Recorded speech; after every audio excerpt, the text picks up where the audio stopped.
देखिए sound chapter आप लोग को कराया भी था मैंने, शायद 2 क्लास दे रखी है इसके, शायद 2 से तो कम कोई क्लास ही नहीं मिली होगी। देखिए 240 बोल रही गुड़िया तो बहुत ज्यादा आगे तक करा दिया है। इसमें साउंड के अंदर बस एक ही साइंस है जो हमें ज्यादा समझनी है, जो ह्यूमन ईयर के ऊपर है, जो कान हमारे होते हैं उनके ऊपर ज्यादा से ज्यादा हमें समझना है।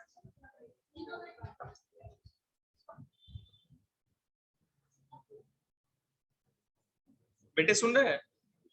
जो ये वर्ड्स मैंने लिखे ना फिलअप में, नोटबुक में लिख करके उसको 10 बार बोल, याद हो जाएगा। ठीक है, इस तरह से। देखिए अब बिल्कुल फोकस यहाँ रखिए। लिगामेंट ही तो है, मैंने कहा हाथ से बेटे। ठीक है, तो मैं तो चेक करके देता हूँ, मैं तो नहीं पूछता आप कैसे लिखते।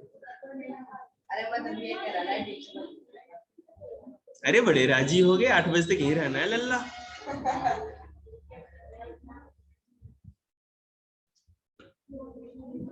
देखिए अगर हम मून और आउटर स्पेस की बात करें, साउंड पढ़ रहे थे और मैंने आप लोग को बिना ये कॉन्सेप्ट आए पूरा मून के बारे में बता दिया था, लेकिन फिर भी इसके अकॉर्डिंगली बताएंगे कि अगर हम मून पे हो, मून मतलब क्या, आउटर स्पेस है, यहां से तो बाहर की बात है।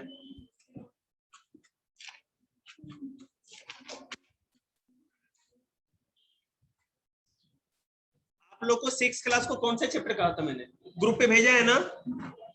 हाँ, अच्छे से याद कर लीजिएगा, पाइप लेके ही पूछूंगा कल सारे क्वेश्चन आप लोगों से, याद रखिएगा। तुम घर जा सकते हो, इच्छा है तो पढ़ भी सकते हो। हाँ दीदी के साथ में।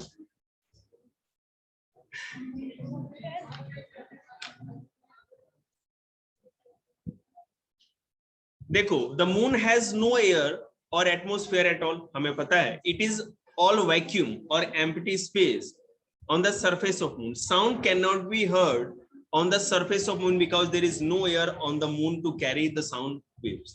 वही बताया था आप लोग को, एयर जब है ही नहीं, एटमॉस्फेयर है ही नहीं, तो साउंड को, साउंड वेव्स को कैसे, किस चीज पे कैरी होगी, कोई ना कोई मीडियम तो होना चाहिए। और वैक्यूम मतलब कि नो मीडियम, कोई मीडियम ही नहीं है। ठीक है, so we cannot talk to one another directly on the moon as we do on earth, even though we may be very close. ठीक है, हम यहाँ अर्थ पे थोड़ी दूर भी रहते हैं तो आवाज एक दूसरे की सुनाई पड़ जाती है, लेकिन वहां मून पे एकदम नजदीक भी रहे आदमी फिर भी एक दूसरे की आवाज नहीं सुन सकता, क्योंकि वहां पर बिल्कुल एयर है नहीं। कान में बोलने से क्या हो जाए, कान में कितना अंदर, कान के अंदर जाओगे, कान की ड्रम को आपको बजाना पड़ेगा, समझ रहे हैं ना?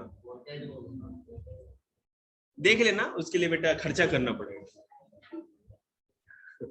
इफ एन, अब ध्यान दीजिएगा, if an astronaut talk to another astronaut, ठीक है, अगर एक एस्ट्रोनॉट को दूसरे, जी फिर बेटा बोलिएगा। हाँ स्पेसशिप,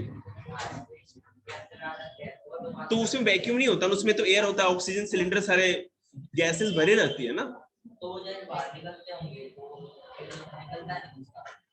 नहीं उसका मैं आपको बता रहा हूँ, बिल्कुल अच्छा क्वेश्चन है। अगर आप नहीं ऐसे नहीं खोलते उसमें, मैं आपको बता रहा हूँ। अभी जैसे स्पेसशिप के ऊपर कोई मूवीज देखोगे आप ना, जो मतलब ये एवेंजर्स वाले नहीं है, तो नौटंकी है। जैसे ग्रेविटी मूवी देखे या 1-2 और मूवी, लाइव भी दिखाते हैं, बिल्कुल सही है। आप चाहें तो यूट्यूब पे देख सकते हैं जो वीडियो। एक सेकेंड, तो उसमें क्या चैम्बर्स होते हैं, ठीक है ना? मैं आपको बता रहा हूँ, जैसे मान लो कि आप जब अंदर हो पूरा, तो जैसे एकदम ओपन, जैसे टी शर्ट जींस पहन के जैसे लोग रहते हैं नॉर्मली, वैसे ही रहते हैं।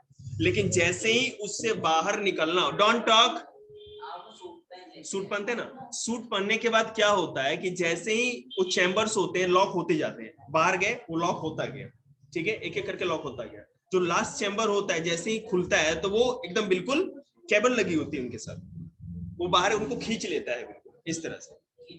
हाँ, जैसे कि एक वैक्यूम जनरेट होगी ना जिससे आप बाहर निकल जाओगे और फ्लोट करने लगोगे। स्पेस में क्या होता है, फ्लोट करने लगते हैं, तो फ्लोट करते जाएंगे और जिधर जिधर आप हाथ पांव मारोगे, मूव करोगे, उधर उधर ही आपको जाना होता है। अरे हाँ बिल्कुल, अगर आप वो केबल ना लगी हो ना आपके साथ, तो आप बिल्कुल शिप से कहीं भी स्पेस में भटक जाओगे। बिल्कुल बहुत तेजी से नहीं, कितने, मैं आपको बता कितनी देर सर्वाइव कर, जितना देर आपका ऑक्सीजन होगा उतनी देर सर्वाइव करोगे ना। उसके ऊपर भी मैं आपको बताऊंगा जरूर, ये कॉन्सेप्ट इसमें भी है, मैं आपको बता रहा हूँ इसमें। बड़ा मुश्किल है उसके लिए, तब तो उसके लिए फिर ना धरती रहा ना आकाश, बीच में लटक गए भैया वो।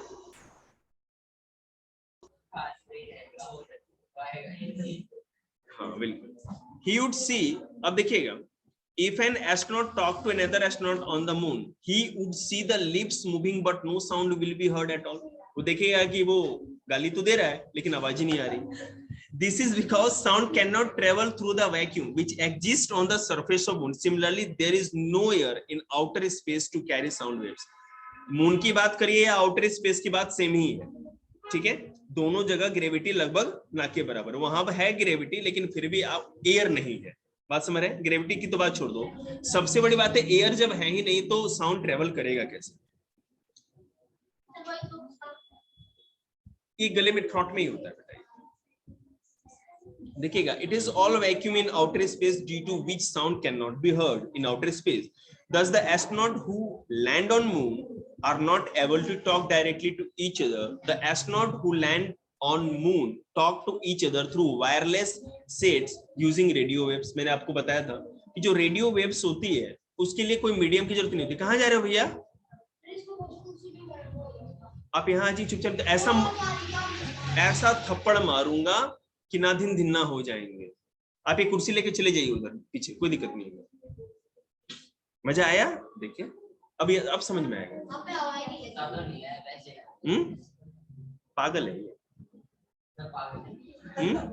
हाँ बिल्कुल, जिनमें डिसिप्लिन नहीं, पागल किसको कहते हैं, जो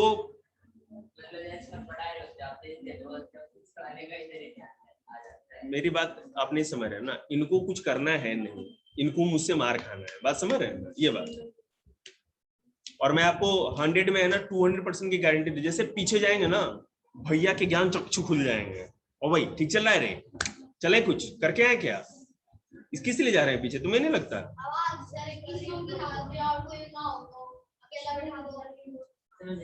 ये आर्गुमेंट मुझे इतना पसंद आया कि इनको मैं स्पेशल ट्रीटमेंट दूंगा अभी।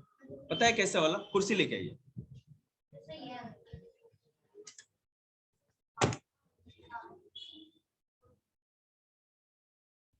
ज्यादा बोलना ही नहीं पड़ता, ये टैलेंटेड मास्टर की निशानी।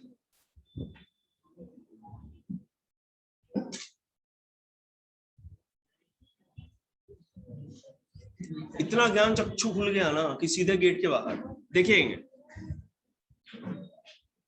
तो ये समझ में आ गया कि आउटर स्पेस में या मून पर अगर कोई जाता है और वैक्यूम है तो ऐसे बात तो कर नहीं सकते, तो बात करने का दूसरा ये तरीका है कि वायरलेस के थ्रू बात करते हैं जिसमें रेडियो वेव्स होती है, वॉकी टॉकी जो भी होती है उसी तरह बात होती है।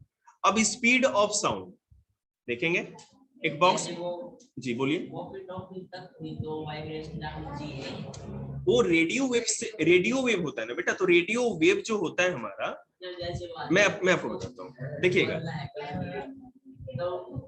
नहीं ठीक है, अच्छा क्वेश्चन है। रेडियो वेव को, साउंड को मीडियम की जरूरत है, ठीक है, ओके, लेकिन रेडियो,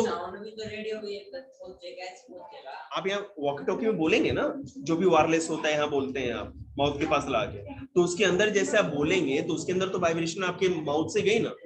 मेरे कहने का मतलब है कि वो जो होगी रेडियो वेव्स के थ्रू जाएगी, और radio wave doesn't need any medium, ठीक है, इसलिए आप रेडियो वेव्स के थ्रू कम्युनिकेट कर सकते हैं। नहीं, मीडियम की जरूरत नहीं है बेटा। जैसे मैं आपको बताऊं कि जैसे सनलाइट होती है आपकी, सनलाइट वेव्स के थ्रू आती है, जो लाइट वेव होती है उसको भी कोई मीडियम नहीं है। अगर, क्योंकि हमें पता है कि आउटर स्पेस में कोई मीडियम ही नहीं है, ना तो सॉलिड है ना लिक्विड है ना गैस है, तीन ही तो मीडियम होती है। जब ऊपर से ऐसा कुछ है ही नहीं तो लाइट तो आती है ना, उसी तरह से। जैसे इंटरनेट बंद होने के चांसेस हैं जी, हाँ क्या है वो ज्यादा आएगा कैसे क्या है तो जो जैसे क्या बोलते हैं जो ओशन के अंदर के जो समझ गया मैं आपकी बात समझ रहा हूँ। हाँ, अब इसके बारे में एग्जैक्ट तो मेरे को आइडिया नहीं है, लेकिन मैं आपको बताऊं, हमारा जो मैंने सुना नहीं, हो सकता है आप लोग है ना एक काम जरूर करिएगा, वैसे ना भी करें आपकी इच्छा, संडे को ना नाइट को 9 to 10 डिस्कवरी पे एक सीरीज आती है। ये जो हमारा पूरा यूनिवर्स है ना, अर्थ कैसे बना, अभी लेटेस्ट आज के डेट में यूनिवर्स किस तरह से काम कर रहा है, हमारे अर्थ को किस किस तरह के एक्स्ट्रा टेरेस्ट्रियल बॉडीज जो होती है, सेलेस्टियल बॉडी जो दूसरे आकाशीय पिंड है, उससे कैसा कैसा खतरा है, क्या क्या हो सकता है। लेटेस्ट आज के डेट में अभी साइंटिस्ट क्या कर रहे हैं, ये हजारों साल पहले क्या, उससे कोई मतलब नहीं। Right now what a series आप, और उसको समझने के लिए भी आपको थोड़ा साइंस आना चाहिए, समझ रहे ना। बहुत बहुत बेस्ट आता है भाई, बहुत बेस्ट। अब टीवी पर तो हर चीज है, हम लोग अपने हिसाब से चूज कर लेते हैं, आप उसको देखिएगा ना, आपको साइंस का बहुत अच्छा लगेगा। नहीं अब दोपहर का तो पता नहीं, लेकिन हाँ बिल्कुल सही है, लेकिन मान लो संडे को किसी दिन अगर घर पे रहे तो नहीं पता चलता, लेकिन ये बात क्लियर है कि रात को 9 बजे जब संडे को आता है ना, वो बहुत अच्छा है, एकदम लेटेस्ट, बस एक दिन आता है 9 to 10 रात को, बहुत अच्छा सीरीज रहता है। उसका नाम मैं भूल रहा हूँ, थोड़ा बड़ा सा नाम है, याद नहीं रहता, लेकिन बहुत अच्छा होता है। चलिए ठीक है, अब संडे को सैटरडे नहीं आता ना, 2 दिन तो मुक्ति लेने दो। Speed of sound, plane mirror देखिएगा, साउंड ऑफ स्पीड की बात करें, sound travel slowest in gases, faster in liquid and fastest in solid. ठीक है, मैं आपको बता रहा हूं, एयर में जो साउंड है 340 मीटर पर सेकेंड, 1 2 इतना टाइम लगा, तो 340 मीटर मतलब 340 कदम स्टेप्स आगे साउंड मूव कर गई। समझ में आ रहा है, एयर में 300, याद करिएगा, अब विश्वास करिए, बहुत इंपॉर्टेंट चीज है, 3 लाइन है, एकदम दिमाग में डाल लीजिए, बता रहे हैं बेटा, चिंता मत करो, ऐसा कुछ है ही नहीं। हाँ, वॉलेंट्री मसल, वॉलेंट्री मसल जो अपने आप का, तो साउंड की स्पीड बेटे सबसे कम एयर में है, ठीक है, 340 मीटर पर सेकेंड, वाटर में 1500 मीटर पर सेकेंड, और आयरन या स्टील में मतलब कि सॉलिड में, लेकिन स्पेशली मैं आयरन की बात कर रहा हूं, मेटल, उसमें 5000 मीटर पर सेकेंड। ऐसा क्यों होता है, अब थोड़ा दिमाग लगाइए, मैं तो बता ही दूंगा क्यों, आपको रीजन भी देना पड़ेगा ना, क्यों ऐसा होगा।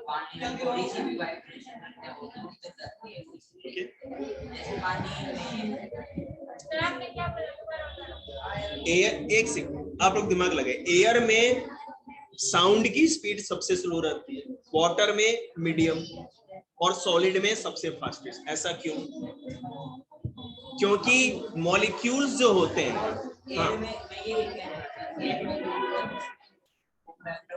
क्या हुआ, क्या हुआ, कोई बात नहीं बेटे, भैया को बैठ जाने दो, इसमें कोई दिक्कत नहीं है, अपना ही घर है, अपने ही भाई है, आजा बेटा कुर्सी में देता हूं, आजा यहाँ बैठ जा, यहाँ कोई दिक्कत नहीं। तो एयर में जो मॉलिक्यूल्स होते हैं एयर के, वो दूर दूर होते हैं, तो एक मॉलिक्यूल से दूसरे मॉलिक्यूल तक जाने में साउंड को टाइम लगता है, पहली बात, और दूसरा बात कि जब वो ज्यादा ट्रेवल करता है बिना मीडियम का ना, तो उसकी जो एनर्जी लॉस होने लगती है, तो ज्यादा दूर तक वो सरवाइव नहीं कर पाता वो वेव। अब अगर वाटर के अंदर अगर आप मारते हैं, कोई पत्थर मारते हैं, ठीक है, तो यहाँ पर अगर आपने मारा तो मॉलिक्यूल सटे होते हैं, एयर के कंपेरेटिवली ज्यादा सटे हुए मॉलिक्यूल्स होते हैं, टाइटली पैक्ड होते हैं, और स्टील में या सॉलिड में तो सबसे अधिक एकदम बिल्कुल कंक्रीट होते हैं, इसलिए सब 340, 1500 और 5000 याद रखिएगा, 340, 1500 और 5000 याद रखिए। अच्छा क्वेश्चन है। जैसे कि अगर मान लीजिए सबसे अच्छा मैं आपको एग्जांपल बताता हूं, हमारे जो टीचर थे साइंस के बचपन में बताते थे, तंग कर दिया यार इनसे, लकी पढ़ना है बेटे बेस्ट, गप नहीं कर सकते आप, बहुत सर में मेरे भड़क है, आप बोलना ही नहीं है, अलाउ ही नहीं है बोलना। 7th क्लास ने रिवीजन कर लिया, ठीक है, तो आप लोग घर जाइए, किसने मैथ के बुक एक्सरसाइज नहीं दी मेरे को, हाथ उठाओ। हाँ तो करके जाएंगे आप लोग, और जिनका हो गया घर जा सकते हैं। तुमने किया मैथ की बुक एक्सरसाइज, जाओ, चिंता मत करो बेटे, सुनने का तो कोई दिक्कत नहीं है। कल एक चैप्टर नहीं, कल कौन सा चैप्टर का, रुको भाई, ये कल कौन सा चैप्टर कहा था मैंने, बस 1 सेकेंड रुको।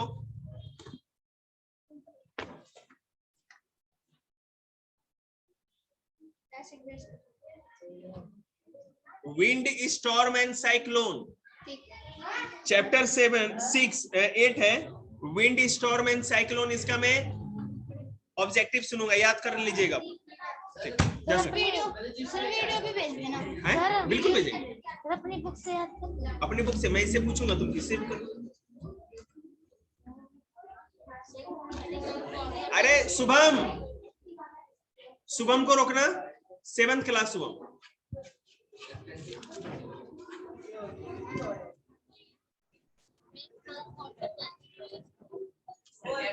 भेज दिया सर ये क्या है? फ्लावर है बेटा, कैक्टस का फ्लावर होता है। और मैं क्या कह रहा था, कैक्टस का फूल कह रहा था। ठीक है,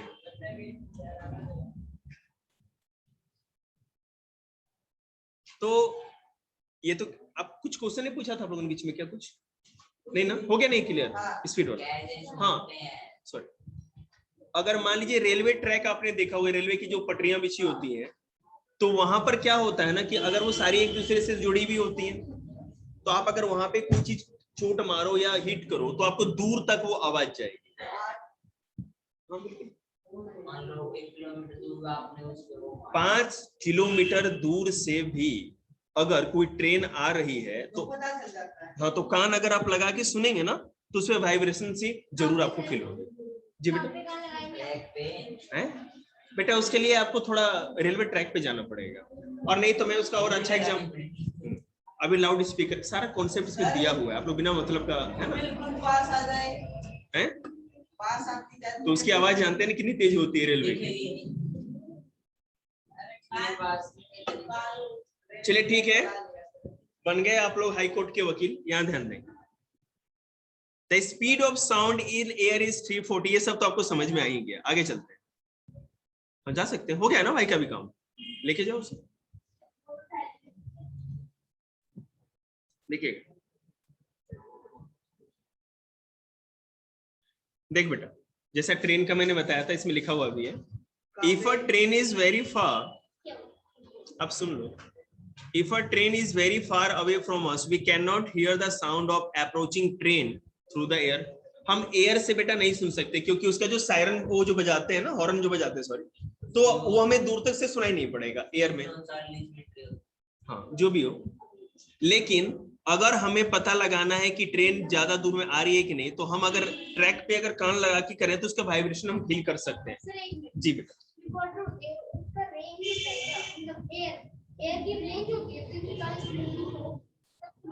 हाँ नहीं मैं बता, 1 सेकेंड में आपने कोई बात बोली, चिल्लाया आप जैसे, या कोई भी साउंड है, तो 340 मीटर पर सेकेंड की स्पीड से वो मूव करती है वो आवाज, समझ रहे? अगर 1 सेकेंड के नजदीक में है, अगर उसने डिस्टेंस पे, तो वहां तक सुनाई पड़ेगा, मैंने इससे डिपेंड करता है। एयर में आप, जैसे मैं आपको बताऊं,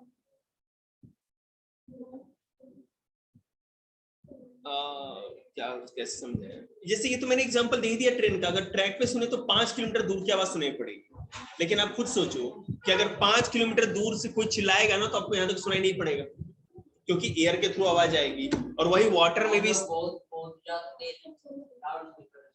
लाउड स्पीकर का कॉन्सेप्ट, लाउड स्पीकर तो कॉन्सेप्ट ही अलग है ना, वो हम बताएंगे आपको, बहुत सारे लोग सिखाएंगे तो आवाज आएगी उसकी। देखिए देखिए, क्यों एक टेस्ट देके जाइएगा। क्या टेस्ट बना रहे, बनाइए जल्दी। बिल्कुल, टेस्ट बना के मोबाइल सबमिट करके एक टेस्ट दे दीजिएगा। ठीक है बेटा, ग्रामर की बुक है, लाइए दिखाइए। अगर ये लाइट चैप्टर का टेस्ट दे तो बच जाता, अब पूरे है ना सितंबर रगड़ा जाएगा 8 बजे तक। मम्मी ने कहा ले लो बुध बालक को, मैंने ले लिया। Sound travel slower then light, ये तो मुझे बताने की जरूरत नहीं, मेरे छोटे छोटे स्टूडेंट जानते हैं इस बात को। निकालिए क्या टेस्ट, यहाँ सामने बैठे। कौन सा बेटा?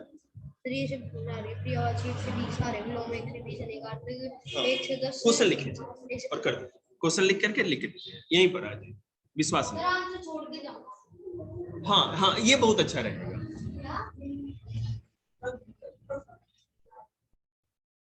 Most irritating person in the world, आपको जैसा कि पता है जो लाइट है उसकी स्पीड अप्रोक्सीमेट 3 लाख किलोमीटर पर सेकेंड की स्पीड है। पिन नहीं उसमें, 3 लाख किलोमीटर पर सेकेंड की स्पीड होती है लाइट की।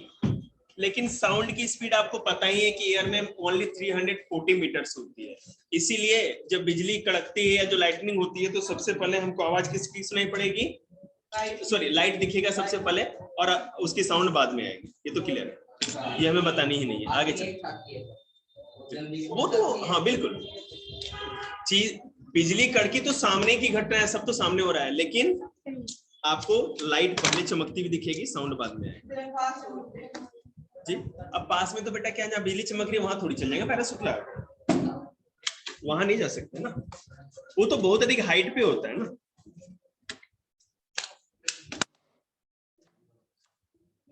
रख दो, हो गया तुम्हारा? तो सर वो है मैथ की एक्सरसाइज। तो कौन सा इस पे समोसे मिलेंगे बराबर, मैं चेक करूंगा। देखिए डोंट टॉक, ईयर वाला एक डायग्राम होगा, निकाल लीजिएगा सारे बच्चे अपने बुक में। अब सुनिएगा ध्यान से, ये सबसे इंपॉर्टेंट है और इसमें बिल्कुल अब आवाज नहीं निकालिएगा।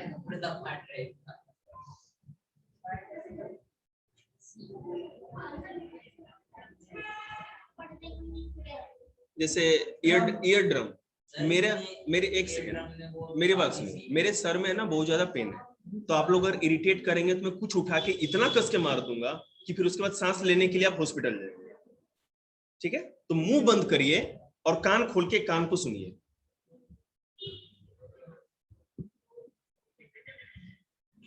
देखिए, the ear are the sense organ which help us in hearing sound, so we hear through our ear. अब देखो, the shape of the outer part of ear is like a funnel. जैसे आपको पता है ना कि सरसों तेल या कोई भी ऑयल किसी डब्बे में डालना होता है तो एक फनल यूज करती है मम्मी, क्या जो क्या कहते हैं उसको, आप लोग अपनी भाषा में क्या कहते हैं उसको? अरे जैसे ऐसा नहीं होता, उसमें एक टोटी सी लगी होती है, उसमें बोतल के अंदर डाल के पूरा ऑयल डाल देते हैं, फनल कीप कहते हैं उसको। पीपा तो बेटे वो कनस्तर होता है ना बड़ा सा, आई डोंट नो, जो भी है आप समझ गए ना।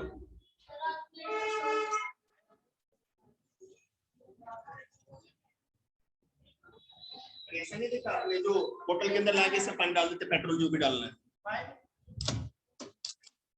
कीमती जल। The outer part of ear is called पियाना, ठीक है, पियाना, PINN, जो आउटर पार्ट होता है, ये जो हमारा बाहर का जो कान दिखता है इसको कहते हैं। And it is attached to about 2 to 3 centimeter long passage called ear canal. आपको ear canal दिख रहा है, ये जो लंबा पैसेज है दिख रहा है, मतलब कि ये जो हमारे कान होते हैं, क्या बेटा? हाँ, जो वो एक ट्यूब जैसी आगे लंबी सी जा रही है जी, उसको कहते हैं ईयर कनाल कहते हैं।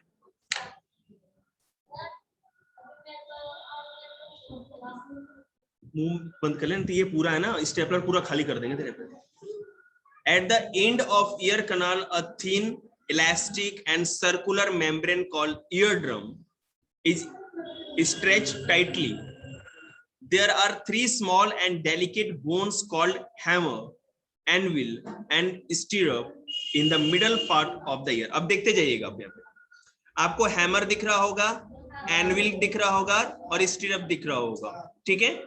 और ईयर ड्रम आपको सबसे इसके है ना, ये जो हमारी ट्यूब है, मतलब कि ईयर कनाल जो है ना, उसके सबसे लास्ट में ये जो सर्कुलर है वहां पर लगा हो रहा था टाइटली। हाँ, सबसे पहले ये दिख रहा है आपको यहाँ पर, आप लोग के पास तो बुक ही होगा। ओके, तो फिर से देखिएगा, जो हमारा ये आउटर पार्ट होता है ईयर का, उसको पियाना कहते हैं, जो यहाँ से साउंड वेव से कोई भी साउंड अंदर जाती है। उसके बाद ईयर कनाल देख रहे हैं आप लोग, ईयर ड्रम देख रहे हैं, हैमर, एनविल, स्टिरअप, ये सारे पार्ट्स देख रहे हैं ईयर में कहाँ होता है। अब देखिए, देयर आर 3, ये तो हो गया। और ये, हाँ एक सेकेंड, ये जो तीनों पार्ट मैंने नाम बताए हैं,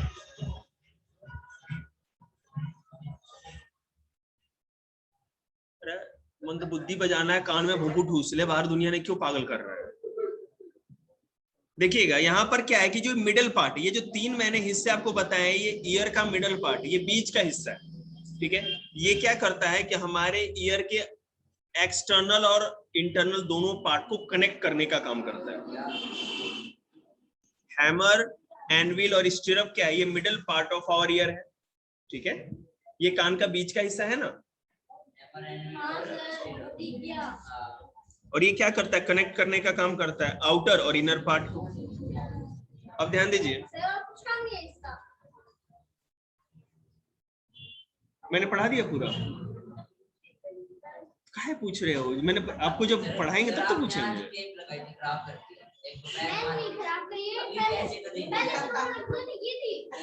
सबको पता है, देखो अभी ऐसे ऐसे कर रही है, इधर किया है।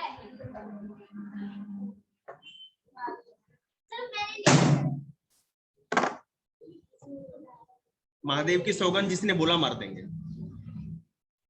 आप लोग भी ध्यान रखेंगे इसका। तुम लोग कौन सा खेल खेल रहे हो, क्या हो रहा है?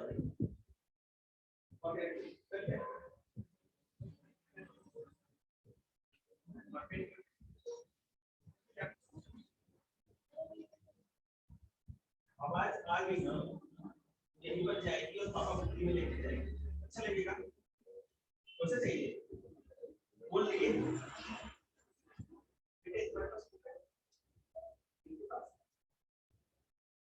वो मरने दीजिए, आप दूर चलिए।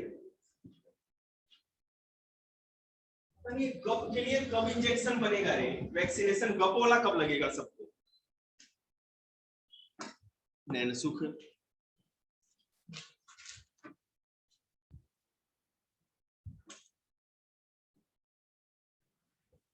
यहाँ की मैथ की बुक होगी, क्लास 6 उठाते जाओ। हाँ वही ले जाओ, वो क्या से ले।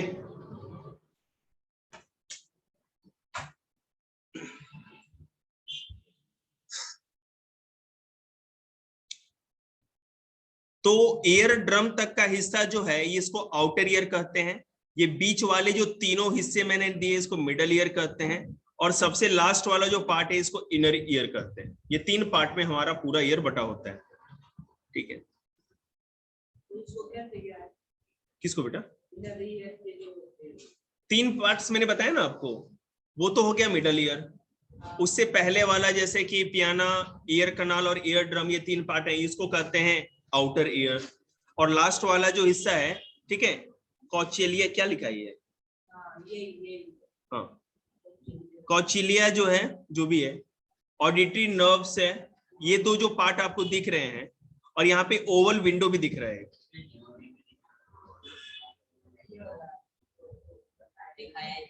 कोई बात नहीं। यहाँ देखिए, दिख रहा है आपको, ये ऑडिटरी नर्व है, ये जो बाहर निकलता है कान से है ना, एक ये वायर की तरह बाहर जाएगा, दिख रहा है ना आपको? यहाँ देखिए, छोड़िए ना, ये पूरा का पूरा सर्कुलर है, इसको कॉचिलिया कहेंगे। और ये जो यहाँ स्टार्टिंग पॉइंट है, ये जो सर्कुलर यहाँ बना है, इसको ओवल विंडो कहेंगे। मतलब यहाँ से ये वेव्स अंदर चली जाएगी ऑडिटरी नर्व तक। क्लियर है? आ रहा है समझ में? अब देखिए, one end of hammer touches the eardrum and its other end is connected to second bone anvil. ठीक है, एक तो हैमर से सटा होता है ईयरड्रम, ईयरड्रम फिर एनविल से सटा होता है, एनविल फिर आगे जाके स्टीरप से सटा होता है, और स्टीरप जाकर के अंदर ओवल विंडो पे चोट करता है। समझ रहे हैं? और जैसे ही उस पे चोट करता है तो फिर कोचिलिया के अंदर ये जो पूरा सर्कुलर बना हुआ है, इसके अंदर जाती है वेव्स, और वो फिर अब देखो क्या होता है, इसमें लिखा ही होगा, उससे बताते हैं। The other end of anvil is connected to third bone called stirrup, and the free end of stirrup touches the membrane over the oval window. Oval window भी एक ट्यूब जैसी होती है, हॉलो ट्यूब, जिसके ऊपर मेम्ब्रेन मतलब झिल्ली लगी होती है। पतला कपड़ा समझते हैं ना, उसको मेम्ब्रेन कहते हैं, जिससे आर पार मतलब कोई चीज जा सके। हाँ बिल्कुल। क्या लिखा आपने? फिर आप सकते हो, ठीक, ओके, मैं सुन भी लूंगा क्या? ठीक है, तो ये जो भी वेव्स है आगे बढ़ते बढ़ते बढ़ते कहां तक जाती है? अंदर ओवल विंडो पे एक मेम्ब्रेन होती है, उसको चोट करती है। समझ में आ रहा है आप लोगों को? नमस्ते सर। बेटे दोनों बच्चे उधर बैठेंगे, आप भी, आप उधर, आप सबसे लास्ट में जाओ। ठीक, थैंक यू। अब करो, याद रखिएगा गप करेंगे मैं यहीं से पाइप उठा के फेंक के मार दूंगा, तो आप लोग प्लीज अपना काम करेंगे। मेरी क्लास डिस्टर्ब हुई नहीं कि आप ठुके।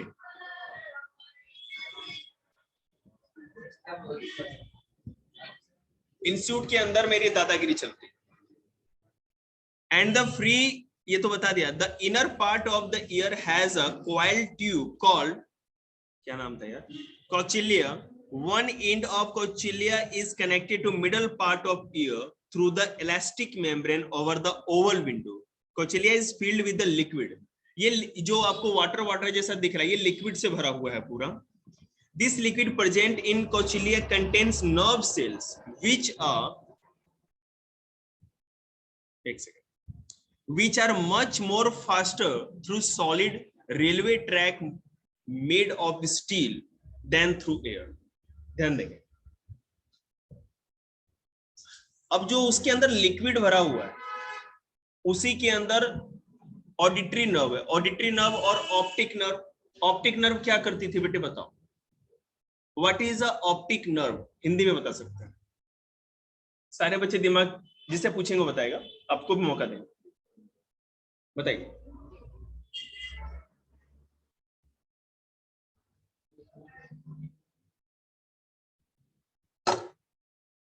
आपको? हाँ बोलिए। सर वो जो हमारे रेटिना पे इमेज बनती थी वो उसको हमारे ब्रेन तक ले जाती थी। ब्रेन तक ले जाती थी, उसको ब्रेन को दिखाती थी। बिल्कुल। और इसमें ये जो भी हमको सुनता है ना वो ब्रेन तक पहुंचाता है। हाँ बिल्कुल। ऑडिटरी नर्व और ऑप्टिक, ऑप्टिक मतलब कि विजन, देखने वाला चीज को जो ब्रेन तक पहुंचाता है। ऐसी नर्व्स क्या करती है? नर्व्स का एक ही काम है बेटे, आप साइंस का चैप्टर निकालो बेटे, बैठे हो आप। जैसे पैर में वो हाँ पैर कहीं पे लग गया, बिल्कुल। नर्व्स तो नर्वस सिस्टम आपको पता है, मैंने बता भी रखा है। तो नर्व ईयर का और हमारे क्या कहते हैं ये, सॉरी हाँ नहीं, ईयर और आईज का, सॉरी, ईयर और आईज का जो नर्व्स होता है उसका अलग अलग नेम है। ऑप्टिक नर्व आईज को ब्रेन से कनेक्ट करता है, और जो हमारा ऑडिटरी नर्व है वो हमारे ब्रेन ईयर का सबसे अंदरूनी हिस्सा होता है, इनर मोस्ट पार्ट होता है, जो कि ब्रेन से कनेक्टेड होता है। जी बेटे। एक ट्यूब तो होती है, मतलब यहाँ पे कोई स्पेस होता है, इससे यहाँ पे कि यहाँ से जा रही है, मतलब यहाँ से जानी चाहिए ना साइड। नहीं, मैं आपको बता रहा हूँ, यहाँ पर जैसे जो लिक्विड भरी होती है, आपको बताते हैं, हमें जब भी कोई ज्यादा साउंड मुझे महसूस हो या कोई चोट लग जाए तो एक शॉक एब्जॉर्बर की तरह लिक्विड काम करता है। ये जो लिक्विड अंदर भरी हुई होती है हमारे ऑडिटरी नर्व के आसपास, हमारा जो सबसे डेलिकेट पार्ट है ना, हमारा ब्रेन है। इसीलिए भगवान ने सबसे मजबूत हड्डी खोपड़ी को ही बनाया। ये लगभग सबसे मजबूत है, मतलब अगर थोड़ा बहुत चोट भी लग जाए तो तुरंत ये टूट नहीं सकता। दांत का वो क्या होता है, वो है जॉ, जॉ नहीं, दांत के ऊपर एक एनामल। हाँ वो है। मैं वो नहीं बता रहा, जो बोन है ना, अपने शरीर में वो बिल्कुल हमारा जो बोन है, स्कल जो है, ये खोपड़ी की जो हड्डी है स्कल, ये बहुत मजबूत बनाई जाती है, क्योंकि माना जाता है, और हमारा जो न्यूरॉन भी होता है अंदर होता है, ठीक है, जो पूरा नर्वस सिस्टम हमारा होता है, क्योंकि उसको थोड़ा सा भी चोट लगेगा ना तो हमारा ब्रेन ही काम करना स्टॉप कर देगा, पूरा पैरालिसिस हो जाएगा।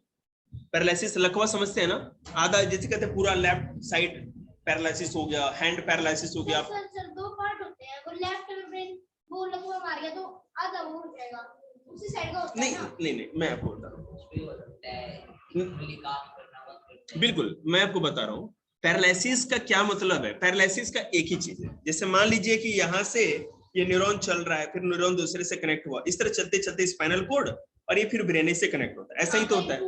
कहीं पर भी ब्रोकन हो गया तो जिस जहां तक जो पार्ट उससे कनेक्ट नहीं हो रहा है वहीं पर पैरालिसिस होगा। जैसे वायरिंग होते हैं, बिजली ठीक होते हैं, बस वही है ही, और क्या वायरिंग ही है हमारे बॉडी की।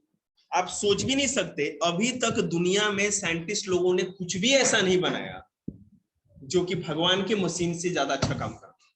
विश्वास करें, भगवान ने जो मशीन बनाया है 60 साल अच्छे से अगर इसको रखें, अब कोई मशीन आपने बनाया है, साइंटिस्ट लोगों ने बनाया है, आप उसकी देखरेख जी, भगवान ने वो मशीन बनाया है ना जो सारी तरह की मशीनें बना। मेरे कहने का मतलब ये है कि अगर कोई भी ऐसा मशीन जो कि इंसान ने बनाया है, तो आप समझ सकते हैं कि अगर उसका केयर नहीं करे तो ज्यादा दिन काम नहीं करेगा, और उसकी एज बहुत कम होती है। लेकिन हाँ, लेकिन हाँ बिल्कुल, हमारे साइकिल को ही तुम लोग एग्जांपल लो। लेकिन इंसान जो है ना, थोड़ा बहुत दाएं बाएं खा ले, कुछ कर भी ले, लेकिन फिर भी लंबा टिकता है, समझ रहे ना। ऐसा तो नहीं ना कि ब्रेन, लेकिन फिर आपके ऐसे लग गया तो आपकी साइकिल कुछ तो नहीं हो जाता है ना। मेरी बात चैन जाम हो जाएगी तो चलेगी कहां जाएगी, बढ़ेगी कहां। नहीं, मेरे कहने का मतलब है ना कि अभी भी साइंटिस्ट लोग है ना सब्स्टिट्यूट खोजने के चक्कर में लगे हुए हैं, ठीक है। सब्स्टिट्यूट, आपने टेलीफोन बनाया, इंसानों ने टेलीफोन बनाया, अलग अलग तरह की चीजें बनाई, मेमोरी कार्ड बनाया, सब कुछ बनाया, लेकिन इंसान के सामने सब कुछ फेल ही हो जाता है एक समय।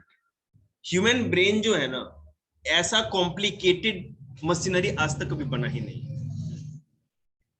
क्योंकि हमें पता भी नहीं है। आपको पता है जो हमारा ब्रेन है, हम लोग इसका साइंटिफिक एविडेंस मतलब कि रिसर्च बहुत कम कर पाते हैं इसके ऊपर, साइकोलॉजिकली समझने की कोशिश करते हैं कि हम ये सोचेंगे तो ऐसा होता है वैसा होता है, लेकिन और बस इतना पता है कि इस वाले हिस्से को ये कहते हैं, ये वाला हिस्सा बिल्कुल नहीं। कहाँ ह्यूमन ब्रेन लगभग बॉडी का जितना पार्ट है अच्छे तरह से रिसर्च हो चुका है, लीवर, किडनी, लंग्स, ये सारे लगभग पार्ट, लेकिन ह्यूमन ब्रेन इतना ज्यादा कॉम्प्लिकेटेड है और एक समय में इतने ज्यादा वर्क करता है कि इसको ऑब्जर्व करना अभी भी साइंटिस्ट लोगों के लिए बहुत टेढ़ी खीर है।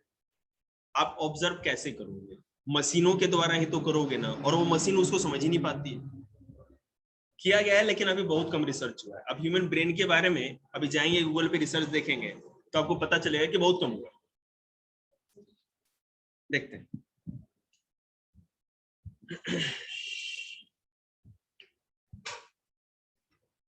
The three tiny bones in the middle part of ear, हमारे कान के बीच में, बेटा बुक खोल लीजिएगा, वो डायग्राम देखते रहिएगा।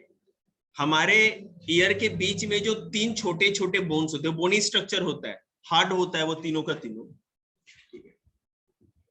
Act as a system of lever and amplify sound vibration coming from the eardrum before passing them on the inner part of the ear. Amplify, amplifier मतलब बताइएगा जरा, आप लोग म्यूजिक सुनते होंगे, एम्पलीफायर क्या करता है? साउंड की को ज्यादा तेज कर देता है एम्पलीफायर, ठीक है। हाँ बिल्कुल, घर से करके लाया, टेस्ट हुआ है स्कूल में। कैसे मार्क्स है गंदे? सर अभी चेक कर।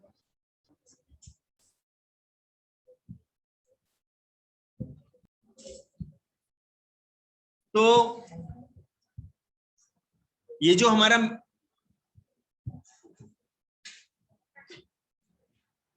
मिडल पार्ट ऑफ ईयर है, हमारे ईयर के बीच में जो 3 छोटे छोटे बोनी स्ट्रक्चर हैं, वो जो ईयर ड्रम पे जो साउंड पड़ता है, देखिए आपने कोई आवाज कान में आई, आते क्या एक वाइब्रेशन की तरह आएगा, साउंड जनरेटिव वाइब्रेशन से होता है, वो वाइब्रेशन कान में ईयर टनल के थ्रू कहा जाएगा, ईयर ड्रम पे टकराएगा। ठीक है, ईयर ड्रम पे टकराने के बाद क्या होगा, वो आगे बढ़ेगा। तो ईयर ड्रम पे टकराने के बाद जब आवाज और अंदर जाती है हमारे इनर पार्ट ऑफ ईयर में, तो ये जो 3 बोनी स्ट्रक्चर हैं हमारे ईयर के अंदर, इसको एम्पलीफाई कर देते हैं, मतलब ज्यादा इसको तेज करते हैं, ऐसा बनाते हैं कि अच्छे तरह से इसको एब्जॉर्ब किया जा सके। ठीक है, हमारा जो कान का पर्दा होता है, ईयर ड्रम, जिसको हिंदी में कान का पर्दा कहते हैं, ईयर ड्रम है ये, इस पे पड़ने से कुछ नहीं होता। इसके बाद हमारे ईयर के अंदर जो 3 बोनी स्ट्रक्चर होते हैं, वो इस साउंड को और एम्पलीफाई करते हैं और अच्छा बनाते हैं, एक गूंज पैदा करते हैं जिससे कि अंदर जाए। अंदर जा करके जब सबसे लास्ट पार्ट जाता है हमारे ईयर के, वहां पर जो हमारे ऑडिटरी नर्व्स होते हैं वो उसको कैप्चर करते हैं, वो ब्रेन तक भेजते हैं। क्लियर है? ओके। ईयर ड्रम को दिक्कत हो सकती है, ईयर ड्रम जो हमारा है ना, हाँ, जैसे अगर कान के अंदर ईयर ड्रम जो हमारा है, अगर उसमें बहुत ज्यादा तेज अगर कोई साउंड हो जाए तो उसके है ना फटने का भी डर होता है, दिक्कत तो हो ही जाएगी।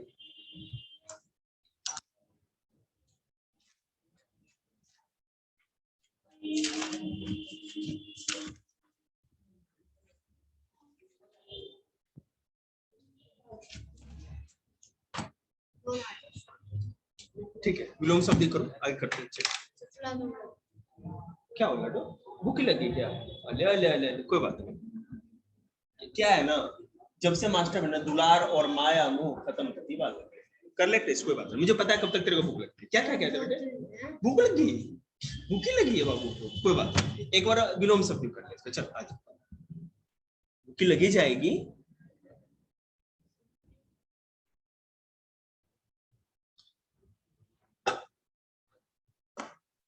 भाई माँ पापा ने है ना एक बालक संभालना है, हमने 70 संभालने हैं, हमारा टेंशन का कोई सीमा नहीं है। इसको याद नहीं होता, मेरे दिमाग में क्या करें जिससे याद हो, आप लोगों की बात खत्म नहीं होती, मैं क्यों कौन सा सुआ ठोकूं आप लोगों ने। ठीक है, मुझे लगता है कोई बच्चा कर सकता है लेकिन अपना पूरा पोटेंशियल नहीं दिखा रहा है। 4th 5th क्लास सब कर रहे हैं, इंग्लिश में क्या कहते हैं डब्बा गोल हो जा रहा है, सब सोचना है ना, और ऊपर से कोई कहते भूखी लगी है तो खींच के रैपटा यही लाल ना कर दे उनको, क्योंकि भूखी लगी ना उसे।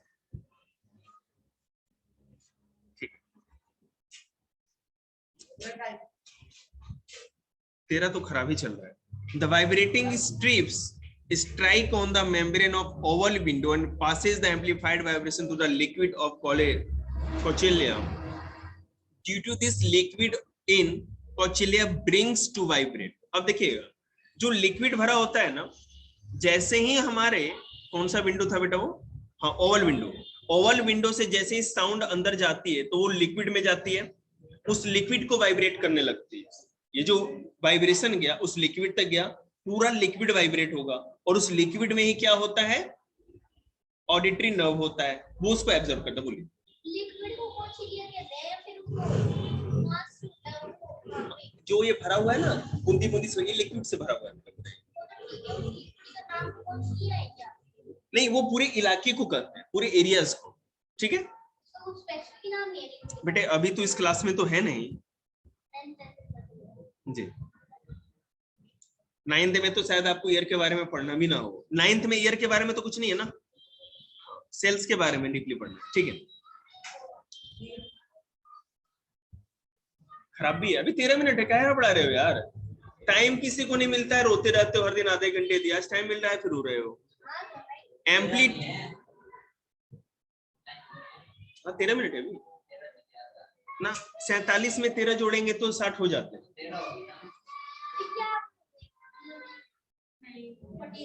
12 मिनट मिनट 30 सेकंड है। आप लोगों ने पता है पूरा 1 मिनट बर्बाद कर दिया 13, 51, 12 और 26 करने के चक्कर में। चुप रहिए। अगर आप मुंह बंद कर लेंगे ना तो सच में बहुत अच्छा रहेगा। आप 12, 14, 17 ही करते रहिए। Amplitude, time period and frequency of a vibration. अच्छे से समझ लीजिएगा। एम्पलीट्यूड का मतलब क्या होगा, टाइम पीरियड तो समझिए। फ्रीक्वेंसी क्या होता है, जो साउंड वेव्स की जो वाइब्रेशन होती है ये फ्रीक्वेंसी क्या है, एम्पलीट्यूड क्या होता है। देखिएगा, the motion of a swing is actually an example of vibration or oscillation. We can now say that a repeated back and forth motion is called vibration.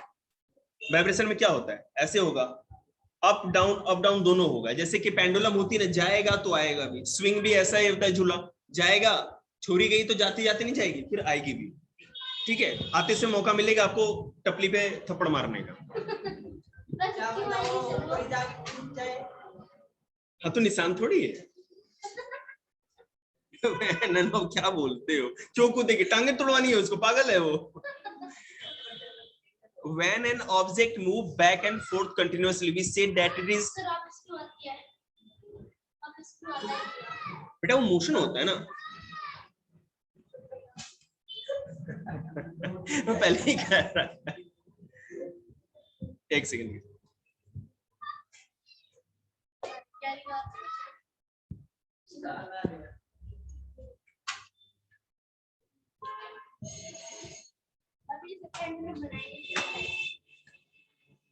जल्दी नहीं लगाने पे ना बेटा, ये फिर एक बार शट डाउन हो गया,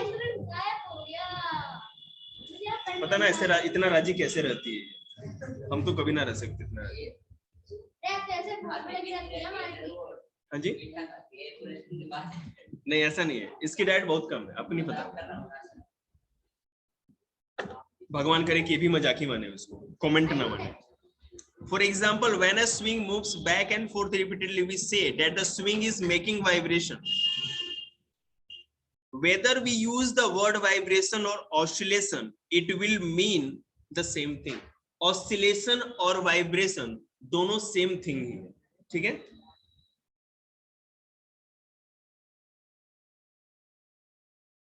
जैसे कि सिंपल पेंडुलम हम जानते ही हैं, उसमें भी ऑसिलेशन या वाइब्रेशन समझ ही रहे हैं आप लोग। पेंडुलम जो घड़ी की होती है ना। A simple pendulum can be made by tying about 1 meter long thread from a small metal ball and suspending it from a height as shown in। ये तो उसी तरह बनाती थी एक्टिविटी के बारे में।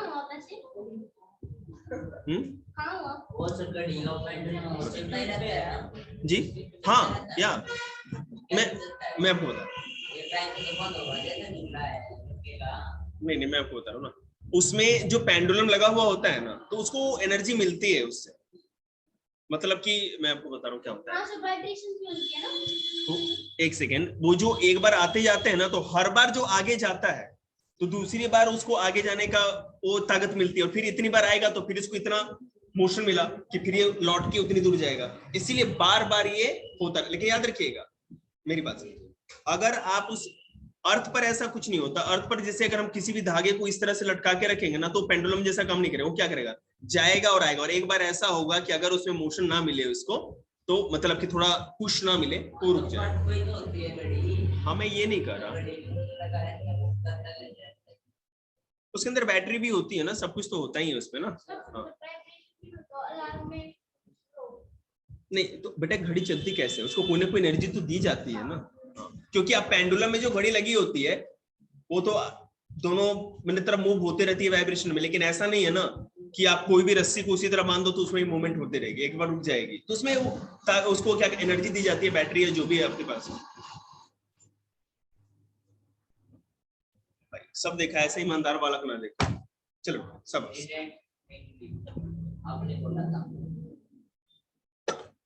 वो तो दुलार में बोला था, कोई बात है ना बेटे, छो में ना तो तेरे को पुड़का भर लेगा मयंक।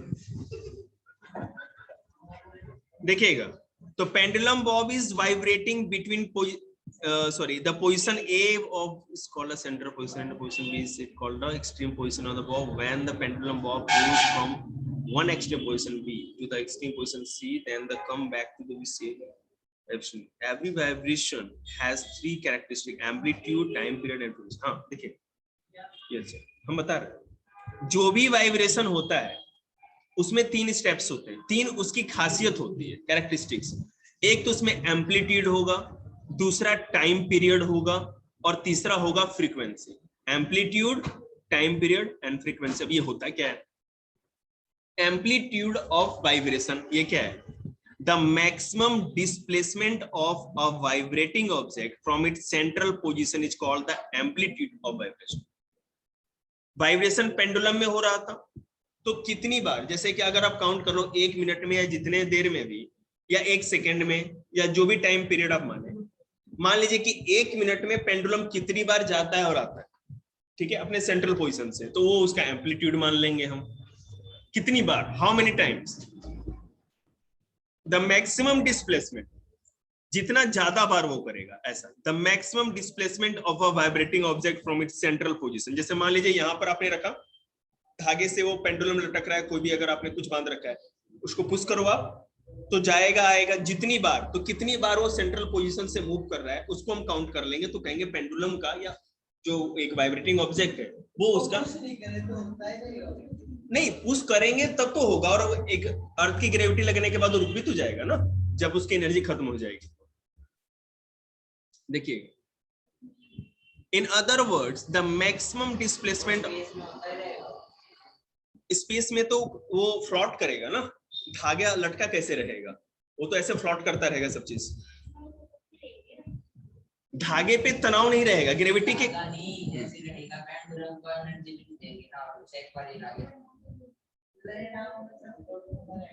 भाई इसके बारे में मैंने सोचा नहीं।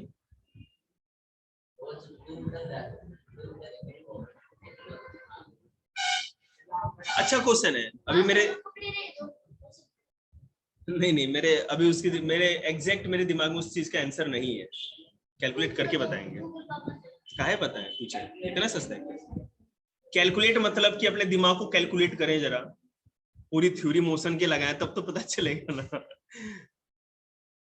क्योंकि क्वेश्चन जितने बड़े होंगे ना, अच्छी बात है, क्वेश्चन जितने बड़े होंगे उसका आंसर इन सिंगल वर्ड देना बड़ा मुश्किल है, क्योंकि आपको पता है आज मोशन चैप्टर ही कराना है इन लोगों को। आप बैठिएगा और न्यूमेरिकल्स देखेंगे।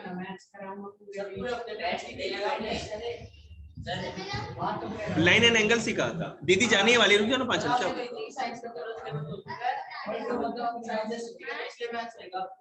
लाइन एंड एंगल्स कराना चाहते हैं? I have no problem, I have no problem.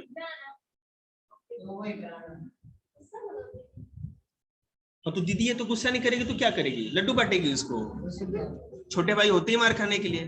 Thank you.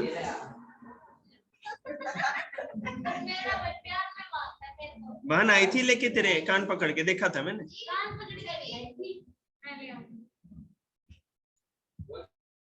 ठीक है, तो एम्पलीट्यूड ऑफ वाइब्रेशन समझ गया है कि कितनी बार वो वाइब्रेशन हो रहा है, हाउ मेनी टाइम्स। ठीक है, आज यहीं तक रखते हैं, टक्कल इसको। क्या मैं फिर पहले चलो सुनो।